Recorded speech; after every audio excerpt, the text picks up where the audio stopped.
வணக்கம் நண்பர்களே. இன்னைக்கு நம்ம ப்ராஜெக்டோட பேர் என்னன்னு வந்து பார்த்தீங்கன்னா கேரளா ஒன் டே ட்ரிப். இந்த ஒன் டே ட்ரிப்பில் வந்து பார்த்தீங்கன்னா 4 இடத்த சுற்றி பார்க்க போகிறோம். இன்றைக்கி காலையில் ஒரு 6 மணிக்கு கிளம்பலான்னு தான் நான் பிளான் பண்ணி வச்சுருந்தேன். அன்ஃபார்ச்சுனேட்லி நம்மளால் 6 மணிக்கு கிளம்ப முடியல.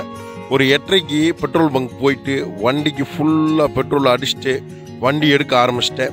கிட்டத்தட்ட ஒரு 2-2.5 மணி நேரம் ட்ராவல் பண்ணி வாகமனை வந்து அடைஞ்சிட்டேன். இதிலிருந்து தான் நம்மளோட 4 இடம் வந்து ஸ்டார்ட் ஆகுது. கம்பத்தில் இருந்து வாகமனுக்கு 70லேருந்து ஒரு 75 கிலோமீட்டர் இருக்கும். கிட்டத்தட்ட நான் வந்து கொஞ்சம் நார்மலாக டீ காப்பிலாம் சாப்பிட்டு பையன் வண்டி எடுத்துகிட்டு வந்ததுனால 2.5 மணி நேரம் ஆச்சு. நார்மலாக வந்து ஒரு 2 மணி நேரத்துக்குள்ளே வந்துடலாம். நம்ம வாகமன்லேருந்து தான் நம்மளுடைய பயணம் வந்து ஸ்டார்ட் ஆக போகுது. ஏன்னா வாகமன் வரைக்கும் நான் வந்துட்டு போயிருக்கேன். அதனால் வந்து எனக்கு ரூட்டெல்லாம் தெரியும். வாகமனுக்கு அப்புறம் ரூட் தெரியாது. கூகுள் மேப்பை பார்த்து தான் இன்றைக்கி போக போகிறேன். கூகுள் மேப் நம்மளுக்கு சதி பண்ணுதா இல்லை கரெக்டான லொக்கேஷனை கொண்டு போய் விடுதா அப்படின்றது தெரியல. எனக்கு கொஞ்சம் மலையாளம் தெரியும் அப்படின்றதுனால வந்து பார்த்திங்கன்னா அங்கங்கன்னு பாட்டி நான் மலையாளத்துலேயும் சேட்டா அவங்ககிட்ட எல்லாம் கேட்டுட்டு கரெக்டான லொக்கேஷன் போயிடுவேன்னு எனக்கு ஒரு நம்பிக்கை இருக்குது. இந்த 4 பிளேஸில் வந்து பார்த்திங்கன்னா ஃபஸ்ட்டு பிளேஸ் இல்லிக்கல் கல்லு, அதாவது இல்லிக்கல் அப்படின்னு சொல்லுவாங்க. அந்த இடத்துக்கு தான் நம்ம ஃபஸ்ட்டு போக போகிறோம். இது வந்து பார்த்திங்கன்னா வாகமன்லேருந்து கூகுள் மேப்பில் போட்டால் 25-28 கிலோமீட்டர் காட்டுது. பட் அரவுண்டு கூகுளில் காட்டுறதை விட எப்பயுமே ப்ளஸ் ஒரு 3-5 கிலோமீட்டர் எக்ஸ்ட்ரா தான் இருக்கும். அதனால் வந்து என்னுடைய கணிப்புப்படி ஒரு 30-35 கிலோமீட்டர் வரைக்கும் இருக்கலாம் அப்படின்ற மாதிரி நினைக்கிறேன். இப்போ நம்ம போகிற இடத்தெல்லாம் வந்து நானாக புதுசாக கண்டுபிடிச்செல்லாம் வரல. ஒரு ஷார்ட்ஸ் ஒன்று பார்க்கும்போது ஒன் டே ட்ரிப் அப்படின்னு சொல்லி போட்டு டக்குன்னு அந்த 4 இடத்தையும் போட்டிருந்தாங்க. அதனால் நான் என்ன பண்ணியிருந்தேன்னா, சரி அந்த இடத்த பற்றி சர்ச் பண்ணி எல்லாம் பார்க்கும்போது எல்லா இடமுமே சூப்பராக இருந்தது. சரி ஒரு நாள் பிளான் பண்ணிடலாம் அப்படின்னு சொல்லிட்டு பிளான் பண்ணி வந்தேன். ஆனால் வாகமன் வரைக்கும் ஆல்ரெடி 2 தடவை வந்துட்டு போயிருக்கிறதுனால எனக்கு ஒன்றும் பெருசாக டிஃப்ரென்ஸ் தெரியல. வாகமன்லேருந்து கீழே இறங்கினதுமே வந்து பார்த்திங்கன்னா சூப்பராக இருக்குது. இயற்கை காட்சியெல்லாம் வேறு லெவலில் இருக்குது, அருமையாக இருக்குது. அங்கே வண்டி நம்ம நிப்பாட்டுற இடமெல்லாம் வியூ பாயிண்ட் தான். பாருங்கள் எப்படி இருக்கும் பாருங்கள், உண்மையிலே வேறு லெவலு. இப்போ நம்ம வாகமன்லேருந்து தீக்கோழி அப்படின்னு சொல்கிற இடத்துக்கு தான் இப்போ நம்ம போயிட்டுருக்கோம். இந்த இடத்து பேரை கேட்டதுமே உங்களுக்கே வந்து ஒரு சின்னது மைண்டுக்கு வரலாம். பிராய்லர் கோழி தெரியும், நாட்டுக்கோழி தெரியும், ஏன் கருங்கோழி கூட தெரியும், இல்லை போண்டா கோழி கூட தெரியும். இதனடா தீக்கோழி அப்படின்னு உங்களுக்கு தோணுதா? கண்டிப்பாக எனக்கே தோணுச்சு. ஏன்னா தீக்கோழின்றாங்க, கோழி மேலே எதுவும் தீ வச்சு விட்டாங்களா அப்படின்ற மாதிரி திங்க் பண்ண ஆரம்பித்தேன். சரி திங்க் பண்ணிக்கிருந்தோம்னா டைம் போயிடும் அப்படின்னு சொல்லிட்டு அப்படியே போகிற வழியில் இருக்கக்கூடிய இயற்கை காட்சியெல்லாம் வந்து ஃபுல்லாக ரசிச்சுக்கிட்டே போனேன். இப்போ நம்ம போகிற இந்த 35 கிலோமீட்டருமே வந்து பார்த்திங்கன்னா பெரிய பெரிய ஹைவே ரோடெலாம் கிடையாது. ஜஸ்ட்டு ஒரு 2 வண்டி சைடு எடுக்கணும்னாலே வந்து பார்த்திங்கன்னா ரொம்பவே ரிஸ்க் எடுத்து தான் சைடு எடுக்கணும். அந்த மாதிரி பாதையில் தான் நம்ம போயிட்டுருக்கோம். போகிற வழியெல்லாம் வந்து பார்த்திங்கன்னா பயங்கரமான ஃபால்ஸு. உண்மையிலே வந்து இவ்வளோ ஃபால்ஸ் இருக்கா அப்படின்ற மாதிரிலாம் எனக்கு தோண ஆரம்பிச்சிச்சு. கிட்டத்தட்ட நான் இப்போ வரைக்குமே கடந்து வந்தது வந்து பார்த்திங்கன்னா ஒரு 100-150 குட்டி குட்டி வாட்டர் ஃபால்ஸை தான் கடந்து வந்திருக்கேன். ஏன்னா இப்போ நம்ம போயிட்டுருக்க ட்ராவல் பண்ணிகிட்ருக்க இடம் ஃபுல்லாமே வந்து ஹில்ஸு. மழை பெஞ்சு இதாச்சுன்னா வந்து அங்கே சிறு சிறு வெள்ளச்சாட்டம், மலையாளத்தில் வந்து வெள்ளச்சாட்டம்பாங்க, தமிழில் சொல்லணும்னா அருவி அப்படின்னு சொல்லலாம், வாட்டர் ஃபால்ஸ் அப்படின்னு சொல்லலாம். தீக்கோழியிலேருந்து கிட்டத்தட்ட ஒரு 10லேருந்து ஒரு 15 கிலோமீட்டர் தொலைவில் தான் இந்த இல்லிக்கல் கல்லு இருக்குது. இந்த இடத்துக்கு வர்றதுக்கு வந்து பார்த்திங்கன்னா நம்ம உண்மையிலே வந்து ரொம்பவே கஷ்டப்பட்டு தான் வந்தோம். ஏன்னா வண்டி ஓட்டுறதுக்குள்ளே பயங்கர இதாயிடுச்சு, பயங்கர ஏற்றமாக இருக்குது வர்றதுக்கு. இப்போ வந்து பார்த்திங்கன்னா நம்ம வந்து ரைட் சைட்லேருந்து வந்து அப்படியே இந்த ஜங்ஷனில் இந்த ஏற்றத்தில் ஏற போகிறோம்.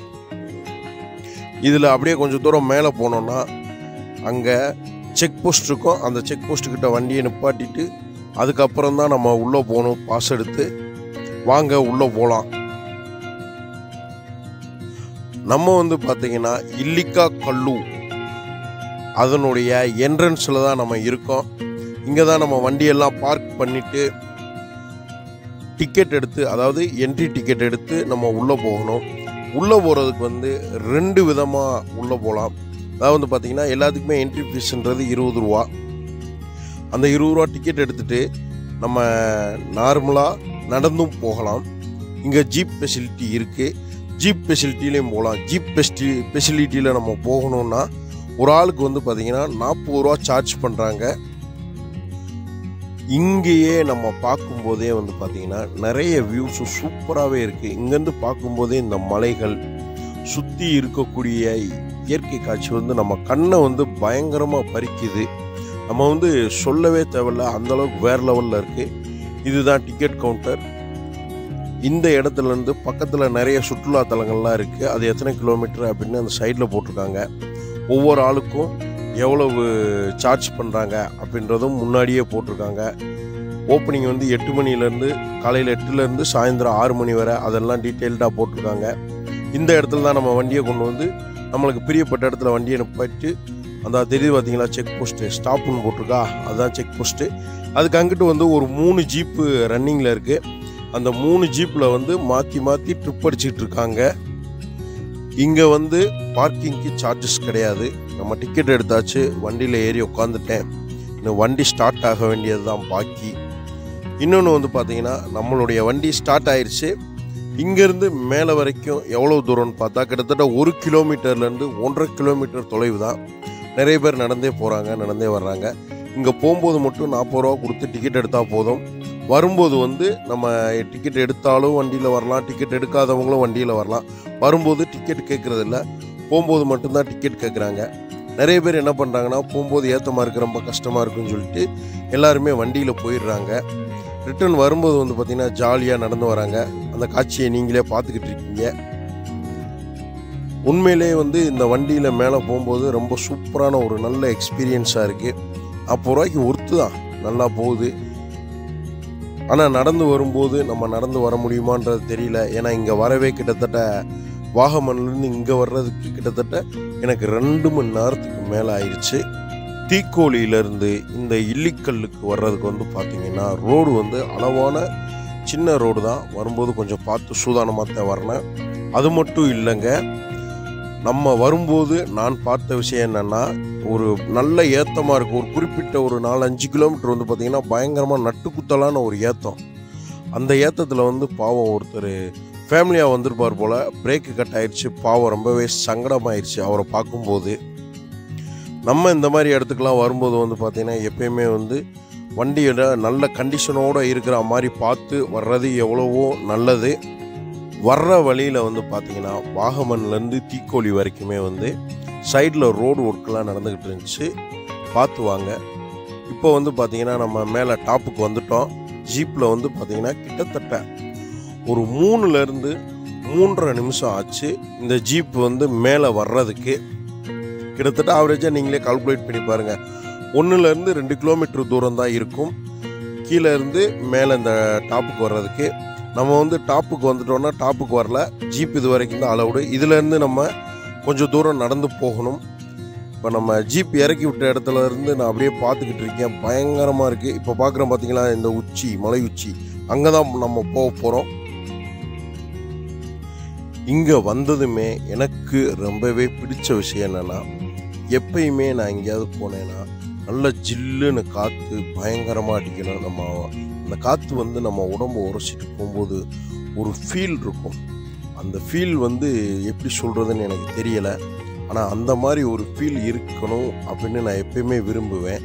அந்த ஃபீல் வந்து இந்த இடத்துக்கு வந்ததுலேருந்து எனக்கு கிடச்சிக்கிட்டு இருக்கு. நல்ல டாப் ஸ்டேஷனாக இருக்கா, காற்று பயங்கரமாக அடிக்குது. நம்ம உடம்பை வந்து அந்த காற்று அப்படியே தொட்டுட்டு போகும்போது நம்ம மைண்டுக்கு வந்து பயங்கர ரிலாக்ஸேஷனாக இருக்குது. இந்த வீடியோ பார்க்குறவங்களுக்கு ஒரு சின்ன அட்வைஸு, நிறைய பேர் டென்ஷனு, ப்ரெஷரு, மன கஷ்டம், மன பிரச்சனைகள் இந்த மாதிரி இருக்கிறவங்களாம் வந்து பார்த்திங்கன்னா இது மாதிரி ஒரு சில இடங்களுக்கு வந்து பயணம் பண்ணுங்கள். அதுதான் நீங்கள் வந்து மெடிசனாக அந்த இதெல்லாம் எடுத்துக்கிட்டு இருந்தாலுமே வந்து பார்த்திங்கன்னா இந்த மாதிரி இயற்கை காட்சிகளை பார்க்கும்போது, இயற்கையோடு இயற்கையாக நம்ம இருக்கும்போது வந்து பார்த்திங்கன்னா நம்ம வந்து டோட்டலாகவே வந்து பயங்கர ரிலாக்ஸ் ஆகிடுறோம். நம்ம உடம்புலேருந்து நம்ம மைண்ட்லேருந்து எல்லாமே வந்து பார்த்திங்கன்னா பயங்கர ஃப்ரீ ஆயிடுது. நம்ம போக வேண்டிய இடம் இந்த மலை உச்சி தான். நம்ம வந்து பார்த்திங்கன்னா இப்போ தான் ஜீப்லேருந்து இறங்கி கிட்டத்தட்ட ஒரு 15 நிமிஷம் நடந்திருக்கோம். இன்னுமே ஒரு 10-20 நிமிஷம் நடக்கணும் போல். நம்ம இப்போ நடந்து வந்த வரைக்குமே வந்து பார்த்திங்கன்னா பாதெல்லாம் வந்து நல்ல கல் பதிச்சு நல்ல சைடில் வந்து அந்த ஸ்டீலில் வந்து வேலி போட்டிருக்காங்க. உண்மையிலே சூப்பராக இருக்குது. காற்றடிக்கிறது உங்களுக்கு நல்லா தெரியுதா? அந்த செடியெல்லாம் ஆடும்போது அந்த காற்றோட உணர்வு உங்களுக்கு தெரியும்னு நினைக்கிறேன்.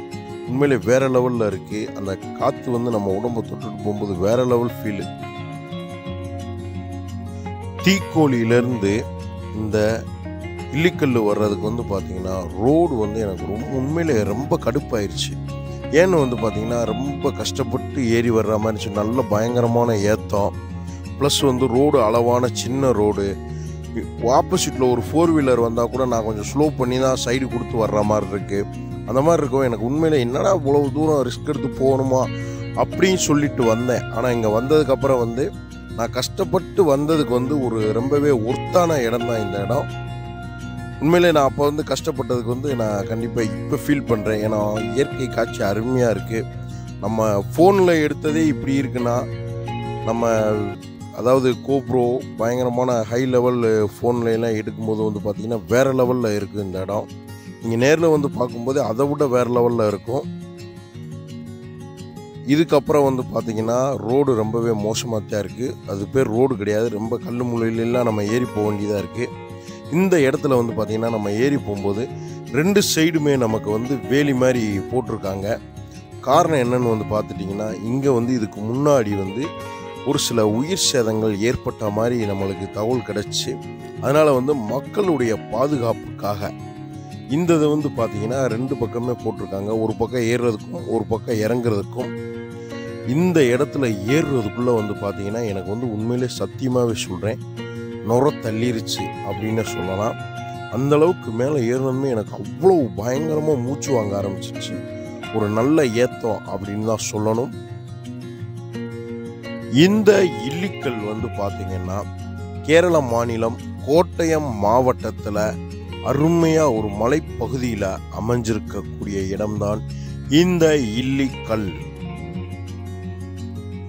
கிட்டத்தட்ட இந்த இல்லிக்கல் வந்து பார்த்திங்கன்னா கடல் மட்டத்திலிருந்து தோராயமாக ஒரு 4000 அடி உயரத்தில் அமைஞ்சிருக்கு.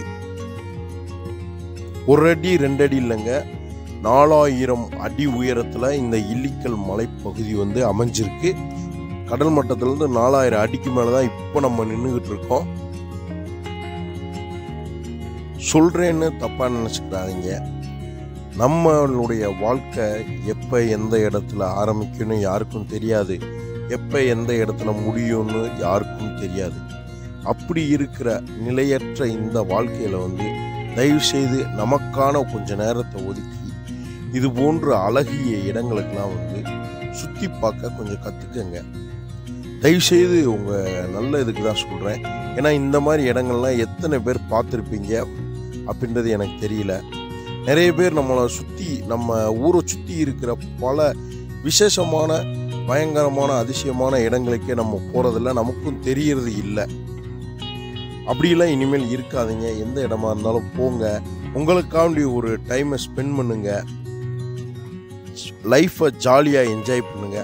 வாங்க, நம்ம வந்து கரெக்டாக அந்த இல்லிக்கல்லோட டாப் எண்டுக்கு வந்துட்டோம். இப்போ நம்ம பார்க்குறோம் பார்த்தீங்களா, இந்த இடம் தான் இப்போதைக்கு வந்து பொதுமக்களால் வந்து அலோவ் பண்ணுற இடம். இதையும் தாண்டி இன்னும் கொஞ்சம் தூரம் அலோவ் பண்ணாங்க.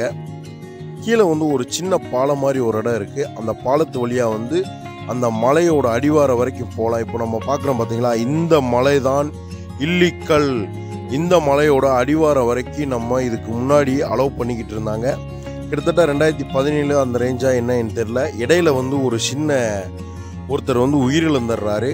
அதன் காரணமாக என்ன பண்ணிடுறாங்கன்னா, ரொம்ப கிரிட்டிக்கலான பகுதிக்கெல்லாம் வந்து மக்களை நம்ம அலோவ் பண்ண வேணாம், சேஃபாக இருக்கிற இடம் வரைக்கும் மட்டும் அலோவ் பண்ணுவோம்னு சொல்லிட்டு கவர்மெண்ட் என்ன பண்ணிட்டாங்க, இப்போ நம்ம நின்றுட்டு இருக்க இந்த இடம் வரைக்கும் தான் அலோவ் பண்ணுறதுக்கு அனுமதி கொடுத்துருக்காங்க.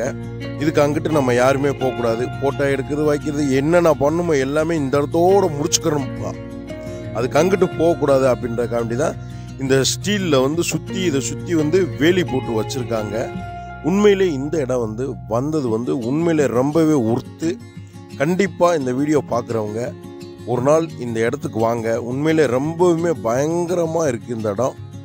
இன்னும் நம்ம இந்த 1 டே ட்ரிப்பில் வந்து 3 இடத்துக்கு போகணும். 2 வாட்டர் ஃபால்ஸு, இதே மாதிரி ஒரு வியூ பாயிண்ட்.